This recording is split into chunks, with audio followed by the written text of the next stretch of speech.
Guys, TMX 155, ang issue nito ay hirap paandarin, tapos kung umandar,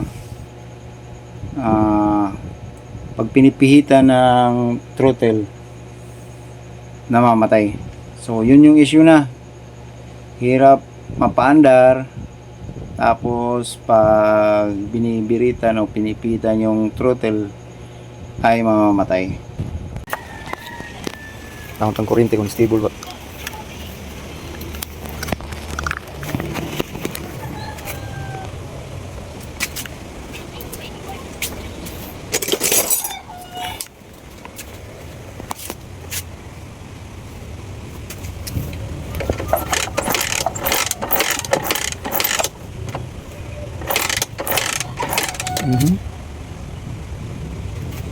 Goods ng kuryente.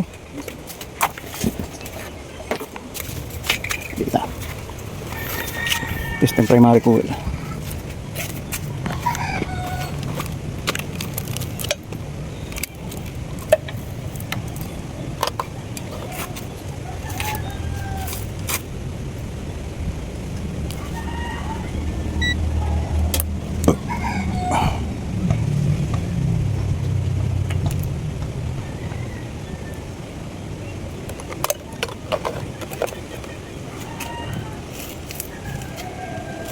Yun, primary coil. Yun, bagsak. So dito guys, makikita na yung resistance ng primary coil is 200 something. So dito talaga, pag ganitong mga motor, TMX, dapat ang resistance nito, ang value nito ay umaabot ng 400 plus. So yun yung mga resistance ng primary coil ng TMX, 400 plus. So dito makikita natin is 221 ohms lang yung resistance ng primary. So pag ganito yung reading niya, ibig sabihin hard start ito, tapos darating ang araw na or baka nangyari na sa kanila na mamamatayan talaga. Hard start, tapos pag umandar man, so may panahon na mamamatayan ka. So ganito yung simptomas ng ganitong reading ng primary coil. Binalot ni maluya ang primary, yung luya ng resistance. So standard resistance ng primary is mga 400 ohms above. Ang kanina 200 lang 200 ako na wala. Taong kanina akong kay baga maupay niya. Ang tanggal na ini kay convert man in DC. Ini convert man ng DC operated. Ini pwede man i-convert DC operated. Maliwan lang CDI.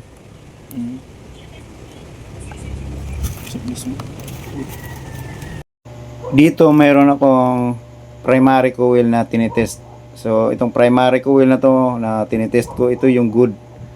So pinapakita ko dito na kinukumpara ko yung primary coil na goods. So ayan, 474 ohms yung reading niya.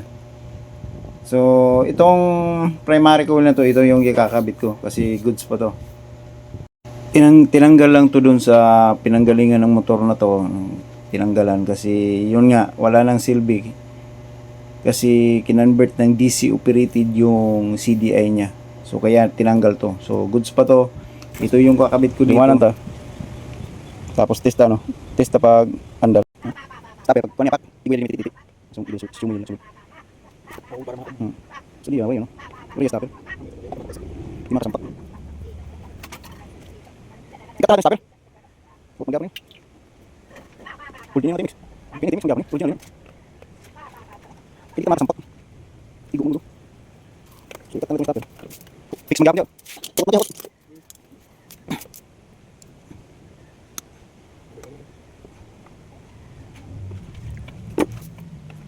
So ito luma din, pero goods.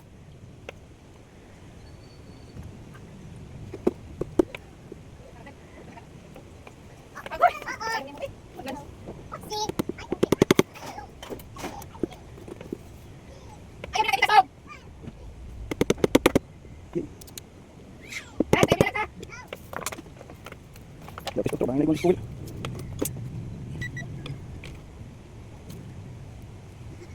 Hindi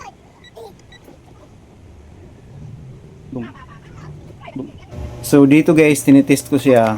So para lang maging sure na walang nangyari habang kinakabit yung pinapalit ko na primary coil. So ibig sabihin, goods ba talaga siya? Wala bang nasira habang ginagawa ko yung pagkabit. So para sigurado, tinitest ko talaga. Tinitingnan ko kung ganun pa rin ba yung resistance, kung hindi ba siya nagbago. So ayun, para sure lang talaga.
Gagawin na lang ganyan yung jabs.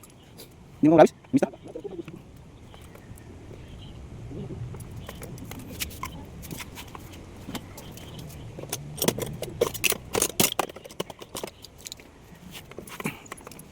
Nurut mo mista na to? Mista ba siguro na? Labis. Oh, labis. Labis na siguro. Mista na.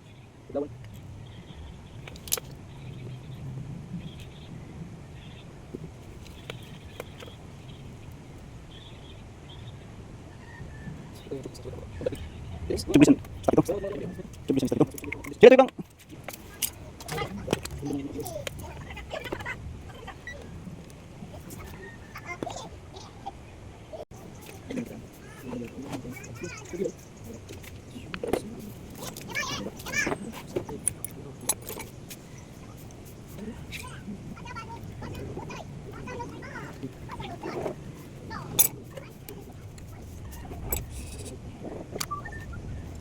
So listen.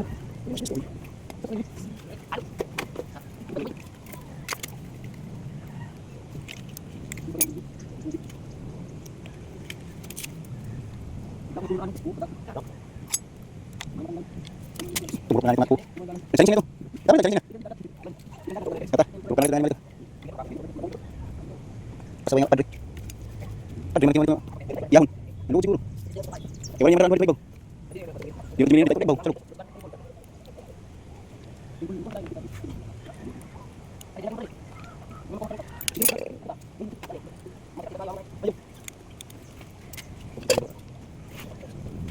Hindi pa pagdaan ba? Yan makistingan ko. Paano ko ba? Paano ko ba? Kistingan ko paano ko ba? Pag split naman ko siya. Oo. Alright, tapos di ba siya ng electronics? Ba't yung program? Ito ba? Ayaw mga mga ko ba? Kaya mas matayo ng pisa. Mas rin bakon. Tix. Wala si Tix. Patay. Ibig sabihin niya, sabi niya, mabila tayo para Tix. Hindi mo naman magkuhan. Paano ako tamay ko ba? Pukara tayo. Sige, pwede. Wala ba siya tayo ng dito lang ko. Hindi subni. Ang ano? Isinalo. Ang ano pa yung style. Oh, katama dito. Dapat. Di rin pa rin. Kailangan niya nasa tayo ng silbi. At yung bisa niya. Mahal ito. Kaya dapat yung salan. Oh, mismo ito na rin. Dire. Jangan itu naik apa namanya yang sebenarnya style. Nak nabi nama kita jangan hari. Oh, bangkit ini. Bangkit ini. Nama itu.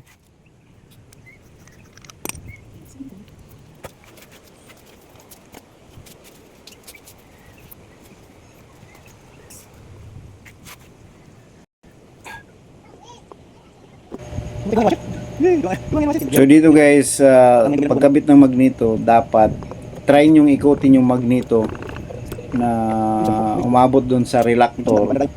Kung hindi ba sila di ba tumatama yung reluctor doon sa pulser coil. So dapat i-try mo ikutin. So para ma-adjust mo din yung pulser, mapaangat mo yung pulser in case na nagkamali ka ng kabit ng pulser. Kasi pag may clearance kasi yun, pag nagkamali ka, tatama yung pulser dun sa reluctor ng magneto, yung may nakaumbok dyan sa magneto, magtatama yung pulser. So pag ganun yung nangyari, iangat mo, isagan mo pag-angat yung pulser dun sa pagkaka-screw sa kanya kasi may clearance yun eh. Yay! Silapin ang bida.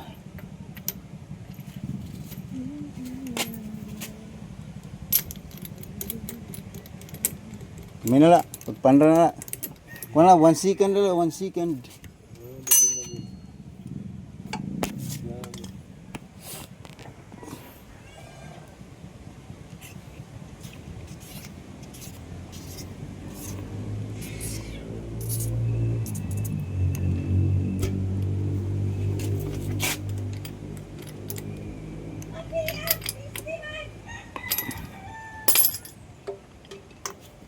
Damo ka nilikinig sa mga news oy. Ha? Kikina naman. Hindi mo. Kau dah. Si, fire. Fire. Subukan mo. Kakalaman na.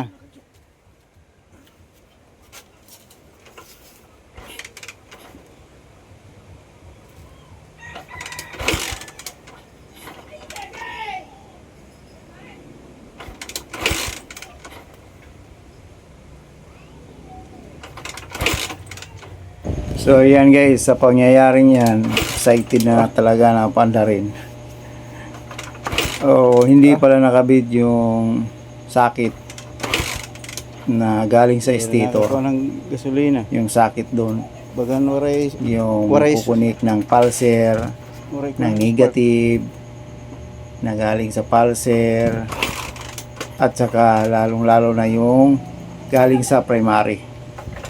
Yung galing sa primary ano coil. minatay sige ka na banyak nila sus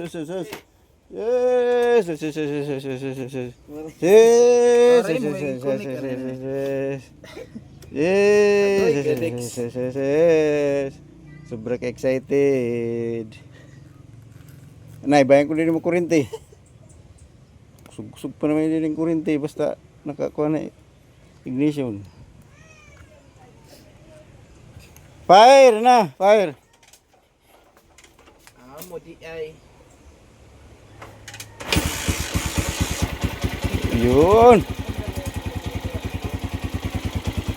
Ayan na, so makikita dyan na madali na lang siyang paandarin. Chok mo? Pwede sa isang kick lang basta makuha yung tamang compression kasi TMX to. Ang problema lang, bigla na naman siyang mamamatay pag binibiritan. Pag pinipigaan yung throttle. So, dito talaga, hindi na siya mahirap paandarin. Ang problema pa rin, yung pagpiga sa kanya na mamamatay talaga. So, dito guys, malalaman namin kung ano talaga yung naging problema. So, dun sa issue ng hard start, okay na sana.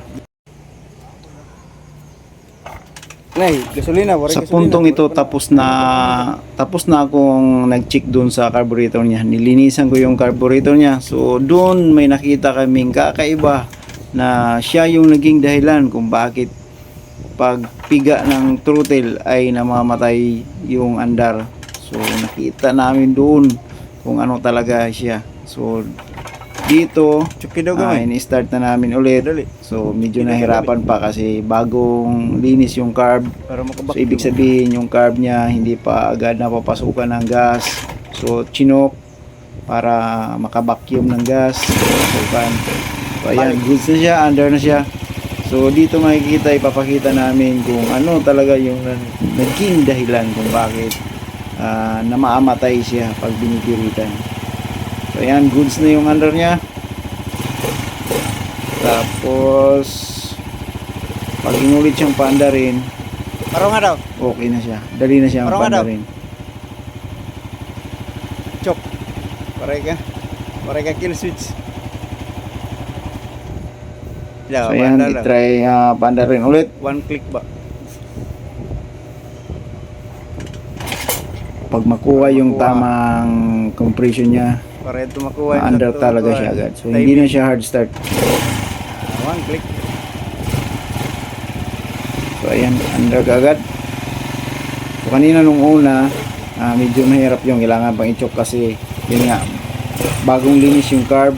So ibig sabihin yung carb hindi pa nakapasukan na hanggang, kaya chinok pa namin. So yan, goods na siya. Okay na yung under niya. Wala na yung nagpapapalya o namamatay pag pinipigaan. Pero kaya na, 1 plate. 8 raw, 1 plate. Basta mo timing, 1 plate.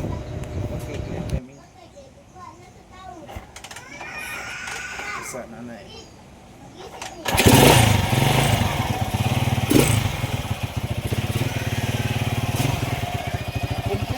Yung dahilan kung bakit pumapalya siya pag binibirit yung throttle. So doon to nakasalang sa insulator. Papunta na ang makina doon sa insulator niya, sa carburetor insulator. So doon to nakapasok. So iwan ko kung bakit to pumasok doon. Siguro dahil manipis to. Nakalagay ito doon sa airbox. Tapos lumusot doon sa carburetor. Dahil manipis to, lumusot doon sa valve. Kasi ito may mga punit-punit. Tapos sumalang siya doon sa carburetor insulator. So kaya pumapalya siya kapag binibirit yung throttle. Kasi kapos siya sa hangin. So ayan o. Iwan ko kung pumasok ba talaga galing sa airbox, lumusot sa carb papunta ng valve, or sadyang tinakip ito doon habang tinatanggal nila yung carburetor. Habang tinanggal yung carburetor, tapos ginawa itong pang takip doon sa insulator. Tapos siguro napasok ng maayos, hindi na namalayan na may sinalang doon na pangtakip sa insulator. So pwede din ang main purpose para hindi mapasukan na kung ano, mahulugan yung papunta doon sa makina. Tapos siguro nakalimutan na tanggalin, kaya nandun na to sa insulator talaga. So kaya kapos sa hangin. So ayun, ang tinanggal to, goods na siya. So madali na lang siyang paandarin. So yung ano talaga niya, yung primary coil niya, palitin na talaga. So base dun sa resistance na dapat, na kumbaga resistance value na standard na value ng primary coil ng TMX.